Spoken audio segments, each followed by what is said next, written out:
Hello friends, आप सबका GS with Utkarsh YouTube channel पर स्वागत है। आज हम लोग दृष्टि आईएएस द्वारा कराए जा रहे यूपी पीसीएस 2024 के लिए टेस्ट सीरीज के पहले सेट को देखते हैं। इसमें हम लोग पहले सेट में 50 क्वेश्चन को कर चुके हैं। अब हम लोग आज 50 और क्वेश्चनों को करेंगे। 51 से लेकर 100 तक के प्रश्नों को हल करेंगे। पहला क्वेश्चन दिया गया है, बुर्ज होम पुरातत्व स्थल से नवपाषाण युग के अस्थि निर्मित औजारों की जानकारी मिलती है। यह स्थल कहाँ स्थित है? तो बुर्ज होम पुरा स्थल से जो नवपाषाण के साक्ष्य मिले हैं, तो ये जम्मू कश्मीर राज्य में अवस्थित है। क्वेश्चन नंबर 52 है, चारों वेदों में सबसे लघु वेद कौन सा है? चारों वेदों में सबसे लघु वेद सामवेद है। सामवेद चारों वेदों में सबसे लघु वेद सामवेद है। नेक्स्ट क्वेश्चन है, किस पाषाण युग के लोगों की चित्रकला में सबसे अधिक रुचि थी? तो मध्य पाषाण काल के युग के लोगों में सबसे ज़्यादा चित्रकला की रुचि थी, क्योंकि यहाँ मध्य प्रदेश के आदमगढ़ और उत्तर प्रदेश के मिर्जापुर क्षेत्र से मध्य पाषाण काल चित्रकारी के साक्ष्य मिलते हैं। नेक्स्ट क्वेश्चन देखते हैं, सिंधु घाटी सभ्यता के लोगों को निम्नलिखित में से किस पशु के विषय में जानकारी नहीं थी?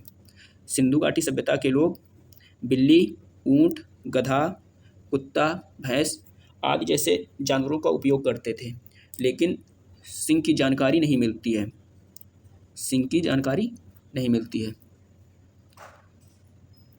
नेक्स्ट क्वेश्चन देखते हैं, सिंधु घाटी सभ्यता के विस्तार के संबंध में निम्नलिखित में से कौन सा युग्म सही सुमेलित नहीं है?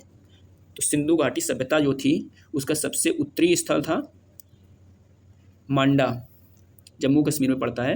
सबसे दक्षिणी स्थल था दैमाबाद, ये पड़ता है महाराष्ट्र में। सबसे पश्चिमी स्थल सुतकांगेडोर था, जबकि इसमें क्या दिया गया है, सुतकोतड़ा दिया गया है। तो सबसे पश्चिमी स्थल था सुतकांगेडोर, जो पाकिस्तान और ईरान की सीमा पर अवस्थित था। ये विकल्प सही सुमेलित नहीं है, तो ये विकल्प सही हो जाएगा। जबकि सबसे पूर्वी स्थल आलमगीरपुर, ये उत्तर प्रदेश में पड़ता है। नेक्स्ट क्वेश्चन हम लोग देखते हैं, निम्नलिखित कथनों में से कौन सा लोथल के संबंध में सही नहीं है? विकल्प ए दिया गया है, यह कैम्बे के खाड़ी के पास स्थित एक पत्तन था। सही है। इसका उत्खनन प्रोफेसर एस आर राव ने किया था। सही है। यह एक प्राकृतिक बंदरगाह था।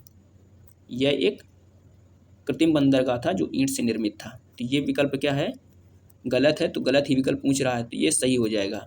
यह कोई दुर्ग नगर नहीं था। तो ये जो लोथल जो शहर था, इसकी कोई किलेबंदी नहीं की गई थी, तो ये एक दुर्ग नगर नहीं था। नेक्स्ट क्वेश्चन देखते हैं,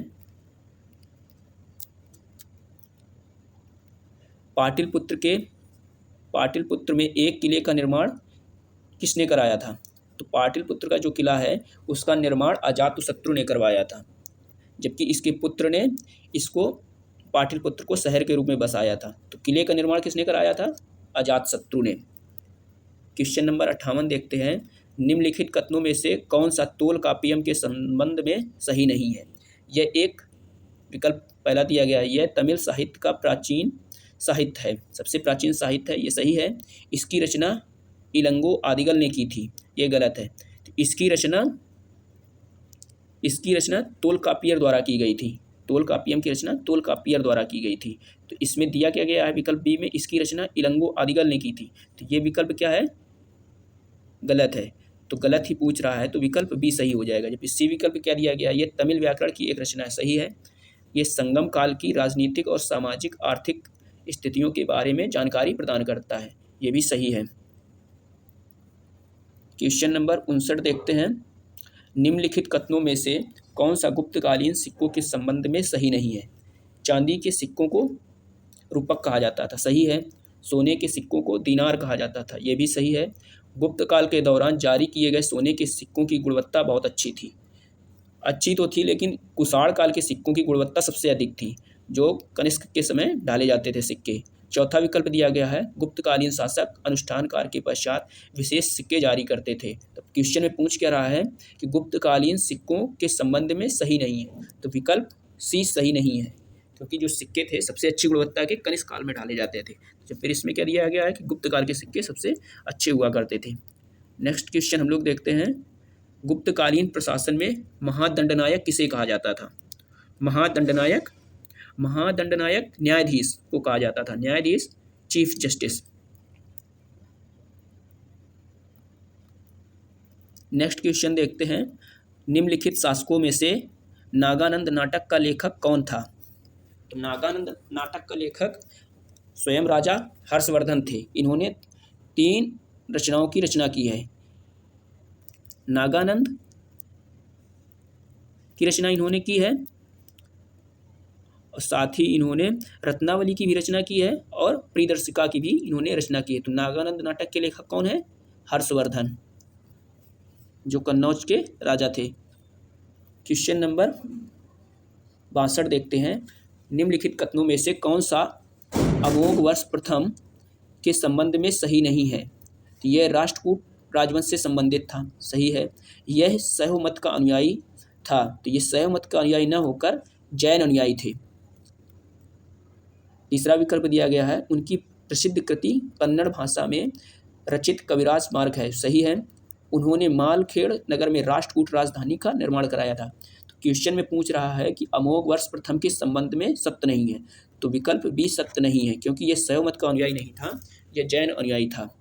नेक्स्ट क्वेश्चन देखते हैं, तंजौर में बृहदेश्वर मंदिर का निर्माण किसने करवाया था?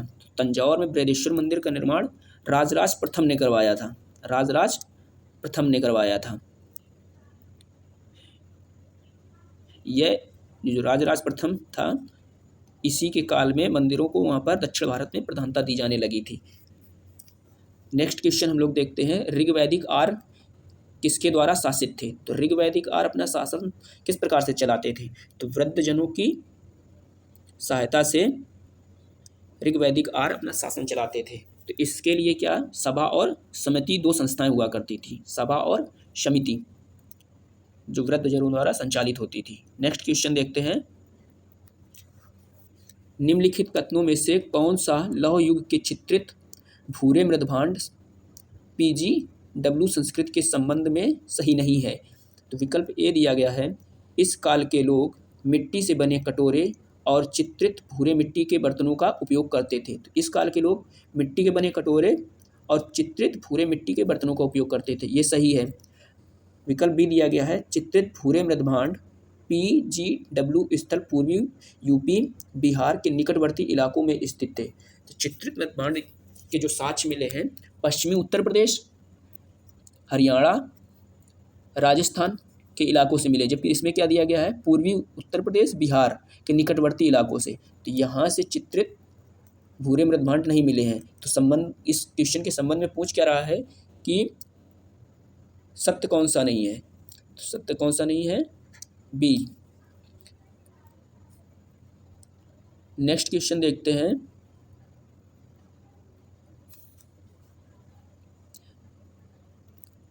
Question number 66।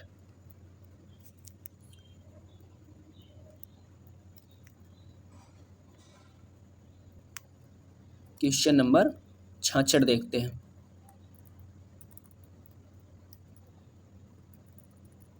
क्वेश्चन नंबर 66 में दिया गया है, सूची का मिलान करना है इसमें।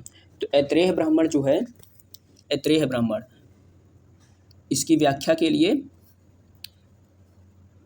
आत्मा और चेतना की उत्पत्ति, आत्मा और चेतना की उत्पत्ति, तो ये ऐत्रेय ब्राह्मण से, ये ऐत्रेय जो उपनिषद है उसमें इसकी चर्चा होती है। छांदोग उपनिषद जो है इसमें मंत्रों एवं लय का जाप, ये भी सही है। कठ उपनिषद जो है नचिकेता और यम की कथा है, ये भी सही है। मुंडक उपनिषद जो है सत्यमेव जयते मंत्र का वर्णन मिलता है। तो ये चारों सही हैं, सही मिलान किया गया है चारों का। तो अब हम लोग कूट को देख लेते हैं। तो कूट सही हो जाएगा ए नंबर। नेक्स्ट क्वेश्चन हम लोग देखते हैं, निम्नलिखित में से किस मौर्य सम्राट को अमित्रघात कहा जाता था? तो अमित्रघात बिंदुसार को कहा जाता था, बिंदुसार को कहा जाता था। नेक्स्ट क्वेश्चन है, मौर्य प्रशासन के तहत भूमि कर एकत्रित करने वाले अधिकारियों के एक वर्ग को क्या कहा जाता था? तो इसके अधिकारियों को कहा जाता था एग्रोनोमोई। एग्रोनोमोई जो भूमि कर एकत्रित करते थे उन अधिकारियों को एग्रोनोमोई कहा जाता था। तो विकल्प ए सही हो जाएगा। नेक्स्ट क्वेश्चन देखते हैं, बेसनगर स्तंभ शिलालेख में निम्नलिखित में से किसने स्वयं को भागवत के रूप में वर्णित किया है? तो ये हेलियोडोरस था जिसने स्वयं को भागवत के रूप में वर्णित किया है। तो इसका जो शिलालेख है बेसनगर, ये मध्य प्रदेश के विदिशा से प्राप्त हुआ है। नेक्स्ट क्वेश्चन देखते हैं, निम्नलिखित कथनों में से कौन सा इंडो ग्रीक शासक मिनेंडर के संबंध में सही है? तो उसकी राजधानी साकल थी। सही है। बौद्ध ग्रंथ मिलिंद और नागसेन के बीच एक दार्शनिक वाद विवाद है। तो ये भी सही है। तो नीचे दिए गए सही कूट का चयन करना है। तो विकल्प 1 और 2 दोनों सत्य हैं। नेक्स्ट क्वेश्चन देखते हैं, कुषाण वंश के निम्नलिखित शासकों में से किसने अपने सिक्कों पर स्वयं को माहेश्वर घोषित किया है? तो कुषाण शासकों में जो विम कड़फिसस था उसने आपको माहेश्वर घोषित किया। ये भगवान शिव का भक्त था। तो इसका जो साम्राज्य था सिंध नदी से लेकर मथुरा तक विस्तारित था। तो इसने मथुरा को अपनी राजधानी बनाया था। फिर कुजुल कड़फिसस जो था कुषाण वंश का वास्तविक संस्थापक माना जाता है।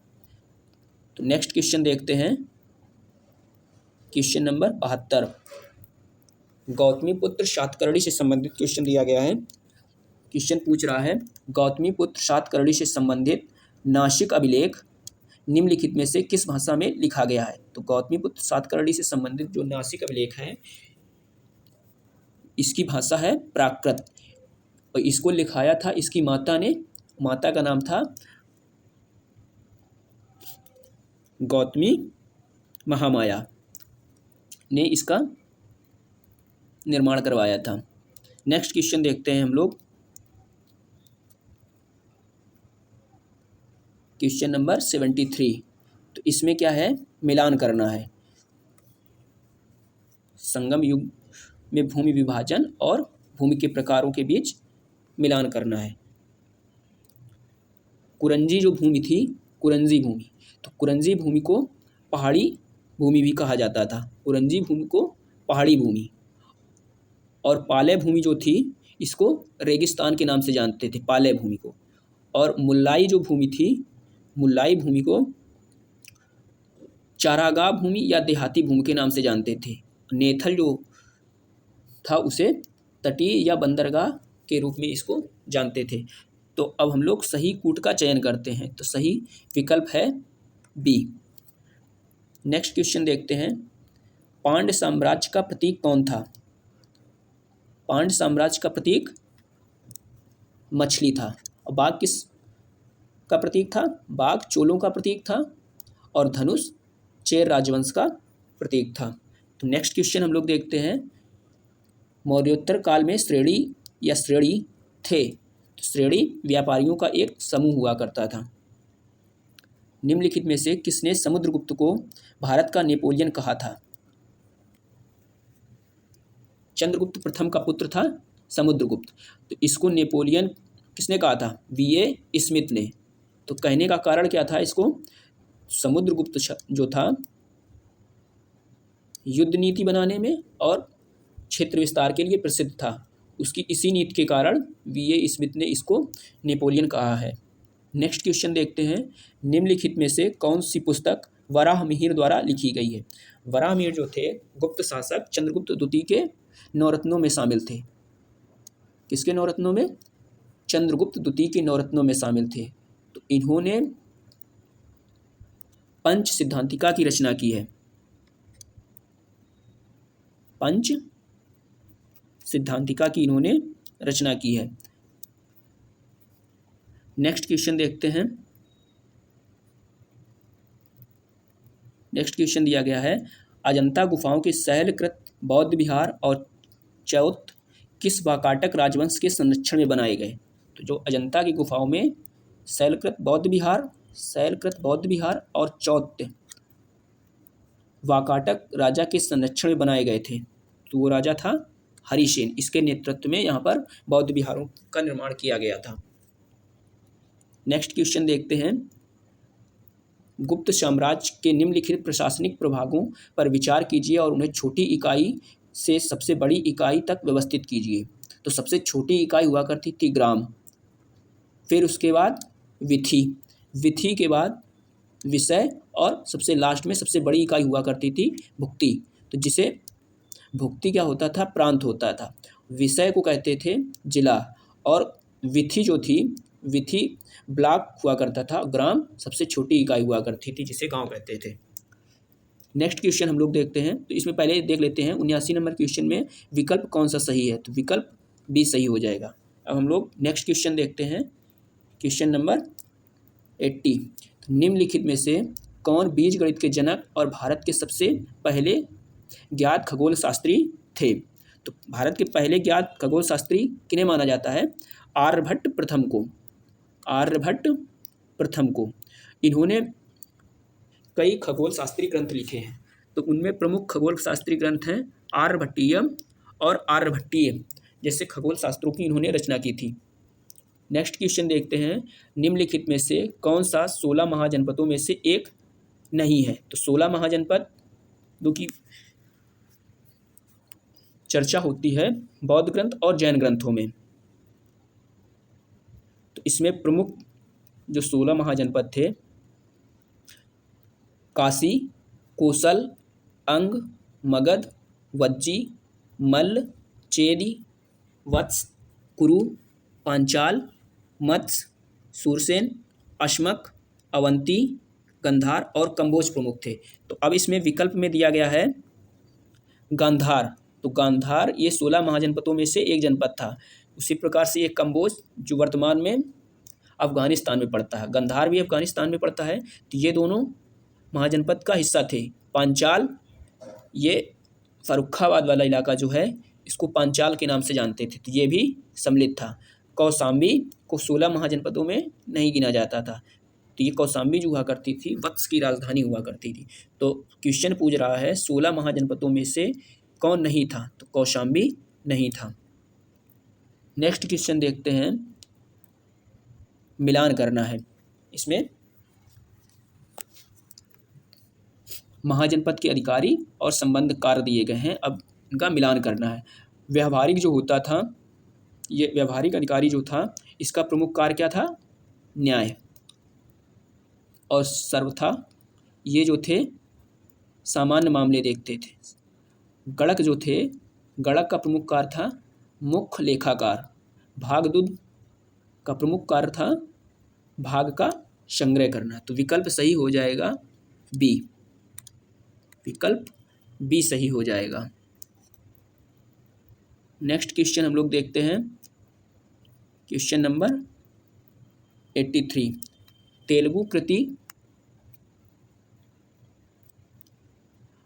तेलुगु कृति अमुक्तमाल्यदा के लेखक कौन थे? तो तेलुगु कृति अमुक्तमाल्यदा के लेखक कृष्णदेव राय थे। कृष्णदेव राय थे। ये जो अमुक्तमाल्यदा है ये तेलुगु भाषा में लिखा गया एक महाकाव्य है। तेलुगु भाषा में लिखा गया महाकाव्य है। नेक्स्ट क्वेश्चन हम लोग देखते हैं।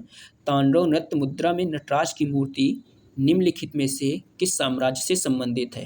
तो ये जो मुद्रा की प्राप्ति हुई है तो ये चोल वंश से संबंधित है। नेक्स्ट क्वेश्चन देखते हैं। निम्नलिखित में से कौन बाणभट्ट द्वारा लिखा गया है? बाणभट्ट जो थे ये राजा हर्ष के राजदरबारी कवि थे। तो इन्होंने हर्षचरित्र की रचना की है। साथ ही साथ पार्वती परिणय, भगवान शिव और पार्वती के विवाह का इसमें वर्णन मिलता है कि रचना इन्होंने की है। हर्षचरित्र और पार्वती परिणय की इन्होंने रचना की है। तो विकल्प सही हो जाएगा, केवल 1 और 2 सही। नेक्स्ट क्वेश्चन देखते हैं। Question number 86। कुतुबुद्दीन ऐबक के संबंध में निम्नलिखित में से कौन सा सही नहीं है? विकल्प ए दिया गया है अजमेर में कुव्वत उल इस्लाम मस्जिद के निर्माण का श्रेय उन्हें दिया जाता है।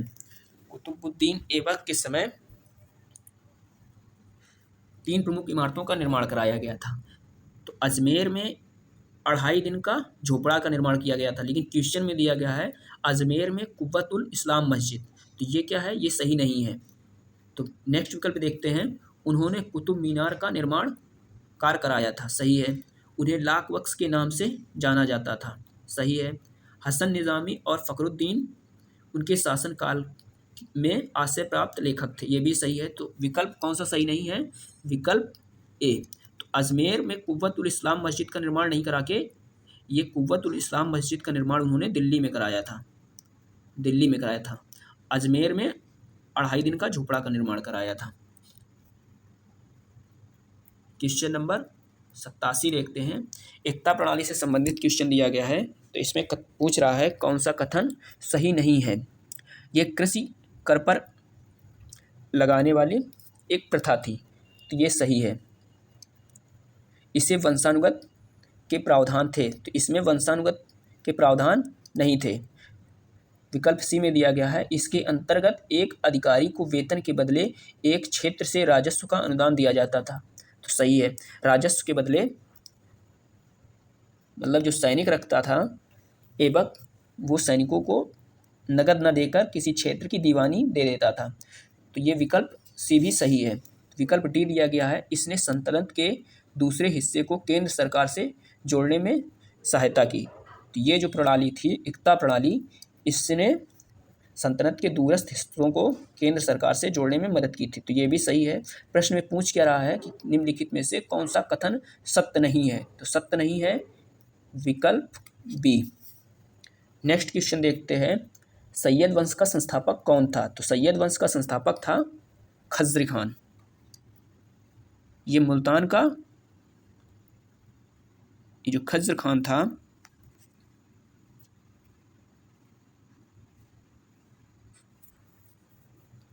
ये मुल्तान का गवर्नर हुआ करता था, मुल्तान का गवर्नर था।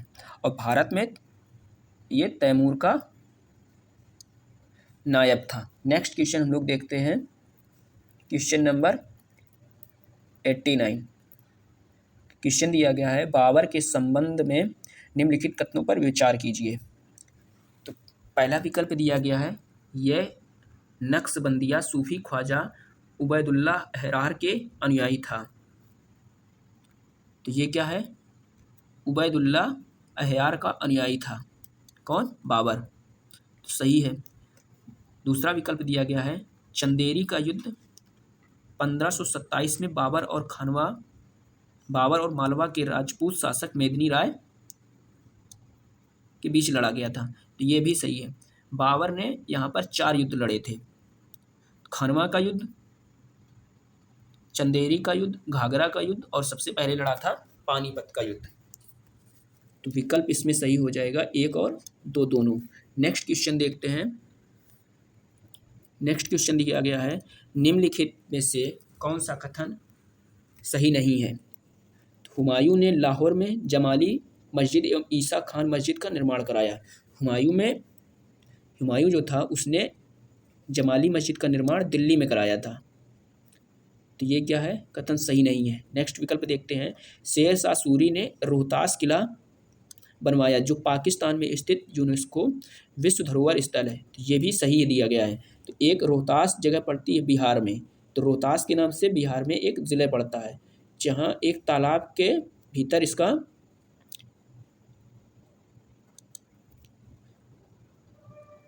इसकी जो मकबरा बना हुआ है ये रोहतास में बना हुआ है, लेकिन इसने एक किला का भी निर्माण कराया था जो पाकिस्तान में अवस्थित है। विकल्प सी दिया गया है शेर शाह सूरी के समय मौजा प्रशासन का निम्नतम स्तर था, तो ये भी सही दिया गया है। हुमायूं का मकबरा 1570 ईस्वी में बनवाया गया था और 1993 में यूनेस्को द्वारा इसे विश्व धरोहर स्थल के रूप में मान्यता दी है, तो ये भी सही है। तो क्वेश्चन पूछ रहा है निम्नलिखित में से कौन सा कथन सही नहीं है? तो कथन सही नहीं है विकल्प ए। नेक्स्ट क्वेश्चन दिया गया है अकबर के संदर्भ में निम्नलिखित कथनों पर विचार कीजिए। विकल्प ए दिया गया है थॉमस रोक उसके दरबार में आने वाले पहले अंग्रेज थे। तो थॉमस रो जो था 1615 ईस्वी में जहांगीर के शासनकाल में आया था। जब फिर अकबर के समय में आने वाला प्रथम अंग्रेज राल्फ फिंचे था। तो ये विकल्प क्या हो जाएगा? गलत। तो जहांगीर इसके काल में नहीं आया था। जो थॉमस रो है ये जहांगीर के काल में आया था, अकबर के समय नहीं आया था। विकल्प बी, उनका अंतिम अभियान 1601 गोलकुंडा के लिए था। तो औरंगजेब का अंतिम अभियान गोलकुंडा था, और जब फिर अकबर का अंतिम अभियान क्या था? असीरगढ़ था। 1601 ईस्वी में अकबर ने अपना अंतिम अभियान किया था, जो खानदेश में पड़ता है असीरगढ़, 1601 ईस्वी में। तो विकल्प ना तो एक सही है ना तो दो।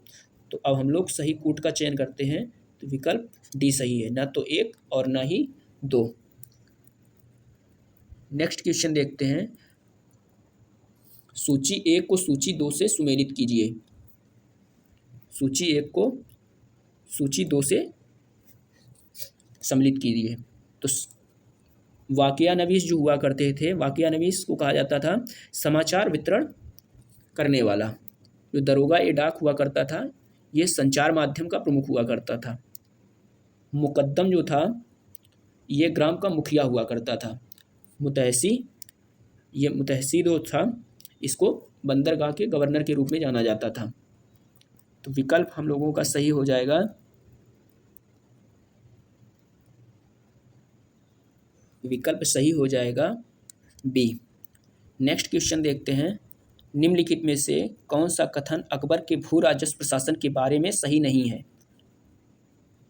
विकल्प ए दिया गया है, अकबर ने दैसाला भूमि राजस्व प्रणाली की शुरुआत की। तो सही है, इसने दैसाला प्रणाली की शुरुआत की थी। चाचर भूमि पर प्रत्येक वर्ष खेती की जाती थी। चाचर भूमि पर प्रत्येक वर्ष नहीं,